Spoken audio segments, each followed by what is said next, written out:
បាទសួស្តីបងប្អូនអរគ្នាស្វាគមន៍ជាថ្មីមកកាន់ Channel សមាគម YouTube កម្ពុជាវីដេអូនេះខ្ញុំសូមបង្ហាញពាក់ព័ន្ធនឹងការប្រើប្រាស់ជាមួយ YT Studio បន្តទៀតបាទបងប្អូនចុចលើ YT Studio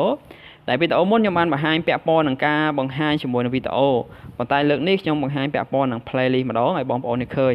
បាទ playlist មានអត្ថប្រយោជន៍ច្រើនមែនទែនក្នុងការបំបែកវីដេអូបងប្អូននេះដើម្បីទុកជាឯកសារទី1ងាយស្រួលដល់អ្នកតាមដានទី2ងាយស្រួលដល់ខ្លួនយើងផងដែរដោយបងប្អូននៅឃើញកន្លែងនេះគឺខ្ញុំបានបំបែកមេរៀនទៅតាម2021មាន52វីដេអូហើយរូបទូតាមទូរស័ព្ទដៃមានរហូតដល់24វីដេអូបាទនេះអ្នកដែលមើលតាម view playlist ណាបងប្អូននេះបាទ playlist ខ្ញុំខ្លះខ្ញុំលុបចោលខ្ញុំបង្កើតថ្មីហ្នឹងទៅ view វាធ្លាក់ចុះទៅ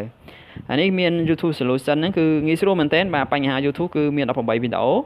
ហើយចំនួន YouTube 2021ហ្នឹង20ហ្នឹងគឺ131វីដេអូហើយមានចំនួន7000 view ជាងហើយជាមួយនឹងការប្រម៉ូទ YouTube ហ្នឹងមាន110វីដេអូwow គ្រាន់តែខ្ញុំថតវីដេអូប្រម៉ូទហ្នឹងអស់110វីដេអូហើយជាមួយនឹងការ edit វីដេអូហ្នឹងគឺមាន9វីដេអូ Google Adsense បាទបងប្អូនខ្លះក៏អត់ឃើញទេ Google Adsense ហ្នឹងនៅក្នុងវីដេអូនៅក្នុង channel ខ្ញុំណាដោយសារខ្ញុំដាក់ជា analyst លុះត្រាតែសិស្សគាត់ចង់បានវីដេអូទើបខ្ញុំបញ្ជូនចេញអូខេបាទហើយជាមួយនឹង boost traffic ដូចគ្នាដែរបងប្អូននឹងនេះចូលទៅកាន់ channel របស់ខ្ញុំគឺមើលឃើញទេបើសិនជាមិនមែនជាសិស្សឬអត់មើលឃើញទេបាទសូម្បីតែសិស្សក៏មើលឃើញដែរលុះត្រាតែខ្ញុំបង្ហាញ link ហ្នឹងគឺគាត់មើលឃើញឬក៏គាត់រក្សាទុក link ដែលខ្ញុំផ្ញើចេញទៅទើបគាត់អាចមើលវីដេអូហ្នឹងបានបើអញ្ចឹងទេគាត់រក link អត់ឃើញទេរកវីដេអូអត់ឃើញទេបាទអាហ្នឹងគឺ Google Adsense ហើយជាមួយនឹង boost traffic នេះគឺខ្ញុំបិទជា analyst បាទជា analyst លុះត្រាតែមាន link ហើយជាមួយ security two step ហើយជាមួយនឹង VPN នេះគឺលុះត្រាតែខ្ញុំបង្ហាញ link ទើបគាត់មើលឃើញដូចគ្នាបាទហើយជាមួយនឹងការទិញលក់ channel ដូចគ្នាលុះត្រាតែមាន link ទើបអាចមើលវីដេអូនឹងបានជាមួយនឹង technique ក្នុងការទិញលក់ channel បាទនេះហើយជាអត្ថប្រយោជន៍នៃការបង្កើត playlist បាទបងប្អូនឃើញក្នុង channel របស់ខ្ញុំណាបើសិនជាលក្ខណៈ public សញ្ញានេះគឺបងប្អូនឃើញបាទ public ជាសាធារណៈបើតែសញ្ញាបែបនេះគឺមានថាសិទ្ធិរបស់យើងទោះបីគេអត់មើលឃើញទេបើមាន link បានមើលឃើញបាទហ្នឹងហើយជាអត្ថប្រយោជន៍នៃការបង្កើត playlist ហើយ playlist គឺយើងអាចadd video add playlist add time អីទាំងអស់ហ្នឹងបាទឥឡូវយើងអត់មានអីច្រើនទេនៅលើនេះបាទបើយើងចង់បានចូល playlist មួយយើងចុចលើវាទៅបាទ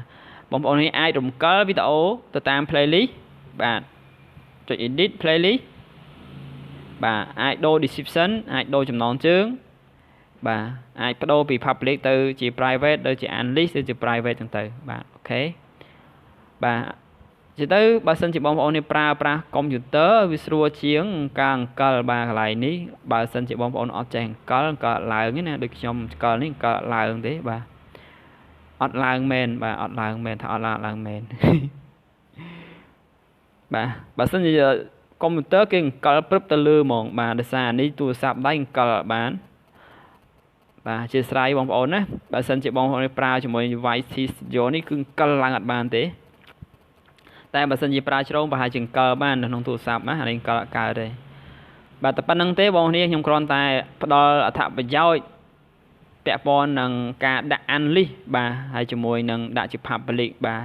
បើសិនជាយើងមានវីដេអូសំខាន់យើងជិះដាក់ unlist ចោលណាបាទដូចខ្ញុំអញ្ចឹងខ្ញុំដាក់ unlist លុះត្រាតែសិស្សបានគាត់ទទួលបានវីដេអូហ្នឹងអញ្ចឹងបានបងប្អូនគាត់តែងតែសួរថាលោកគ្រូចូលជាសមាជិកសិស្សហ្នឹងទទួលបានអីខ្លះបាទនេះជាអត្ថប្រយោជន៍បន្ថែមបាទអត្ថប្រយោជន៍បន្ថែមលុះត្រាតែសិស្សទើបមានសិទ្ធិមើលវីដេអូហ្នឹងបាទមិនកំណាញ់ទេប៉ុន្តែពាក់ព័ន្ធចំណុចត្រង់ហ្នឹងគឺវាត្រូវការលាក់បាំងខ្លះដែរបាទអូខេជាស្រ័យទាំងអស់គ្នាព្រោះនេះគឺជា technique ក្នុងការរកលុយរបស់ខ្ញុំដែរបាទប៉ុន្តែមិនថ្មីទេបងជាសមាជិកសិស្សគឺមិនថ្លៃទេត្រឹមតែ$12ក្នុងមួយឆ្នាំនិង$20ក្នុងមួយឆ្នាំបាទងាយស្រួលបងប្អូននេះអាច consult អាចច្បាស់ពី YouTube តែម្ដងបាទអរគុណច្រើនក្នុងវីដេអូនេះមានតែប៉ុណ្្នឹងទេជាមួយនឹងការបង្ហាញ playlist នៅលើ YT Studioបាទ